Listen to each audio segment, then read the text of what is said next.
ৰাইজৰ প্ৰতি কৰা সেৱা স্বীকৃতি স্বৰূপ বুলি ভাবিছোঁ। আজিৰ তাৰিখত সৰুপথাৰ সমষ্টিৰ ৰাইজে ইমান আমাক মৰম দিছে, মই ভাবোঁ কোনোবা জনমত কৰা পুণ্যৰ ফলত আমি ইমান মৰম পাইছোঁ। মই কৃতজ্ঞ। জীৱনৰ অন্তিম দিনলৈকে সৰুপথাৰ সমষ্টিৰ ৰাইজৰ সেৱা কৰি যাম, তাৰ কাৰণে যাতে ভগৱানে শক্তি দিয়ে তাৰ কাৰণে প্ৰাৰ্থনা কৰোঁ।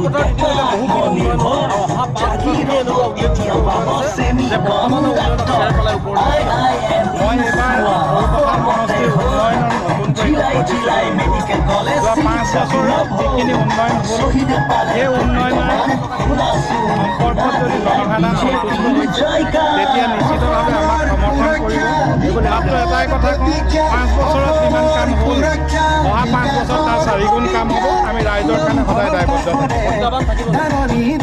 যিকোনো নিৰ্বাচন যিকোনো কথাতে প্ৰত্যাহ্বান, কিন্তু মই সদায় ভাবোঁ আমাৰ প্ৰতিদ্বন্দ্বী বেলেগ কোনো নহয়, বৰঞ্চ আমি নিজে। মই যদি ভাল কাম কৰোঁ প্ৰতিদ্বন্দ্বী মোৰ কাৰণে কোনো ফেক্টৰ নহয়, আৰু মই যদি বেয়া কাম কৰোঁ মোৰ বেয়া কামখিনিয়ে মোৰ প্ৰতিদ্বন্দ্বী।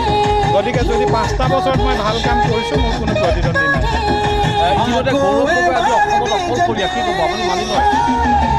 গৌৰৱ গগৈ আচলতে সম্পৰ্কত অসমৰ মানুহৰ এটা ভুল ধাৰণা আছে যে গৌৰৱ গগৈ মানুহে ওচৰৰ পৰা কেতিয়াও নাপায়। তেওঁ ৰাজপুত্ৰ, তেওঁ কেতিয়াও ওচৰৰ পৰা নাপায়। নোপোৱাৰ কাৰণে মানুহে গৌৰৱ গগৈ সম্পৰ্কত বহুত উচ্চ ধাৰণা লৈছিল, যিটো কাৰণে যোৰহাটত তেওঁ জয়লাভ কৰিছিলে। কলিয়াবৰত জয়লাভ কৰোঁতে তেওঁ মিয়াৰ ভোটেৰে জয়লাভ কৰিছিলে। যেতিয়া মিয়াৰ ভোট কমি গ'ল আৰু তেওঁৰ প্ৰকৃত স্বৰূপটো কাজিৰঙা সমষ্টিৰ মানুহে গম পালে, তেতিয়া তেওঁ কাজিৰঙাৰ পৰা যোৰহাটলৈ পলায়ন কৰিলে।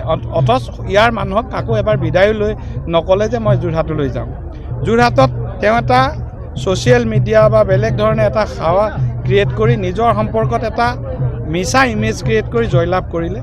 যোৱা 2টা বছৰত গৌৰৱ গগৈ আচলতে কিমানৰ মানুহ যোৰহাটবাসীয়েও গম পাইছে, আৰু লাহে লাহে অসমবাসীয়েও গম পাইছে এই মানুহজনৰ ওপৰত ৰাইজে যিটো বিশ্বাস কৰিছিলে, আস্থা ৰাখিছিলে, সেয়া যে ভুল আছিল।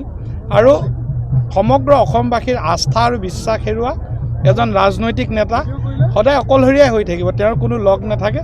আৰু তেওঁ ব্যক্তিগত ৰিলেশ্যন, পাব্লিক ৰিলেশ্যন খুব বেয়া।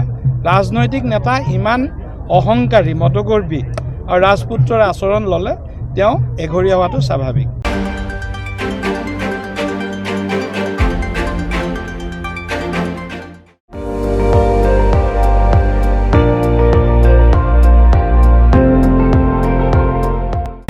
আপুনি চাই আছে ND24, সৰ্বশ্ৰেষ্ঠ নহয় সৰ্বোত্তমৰ দৌৰত।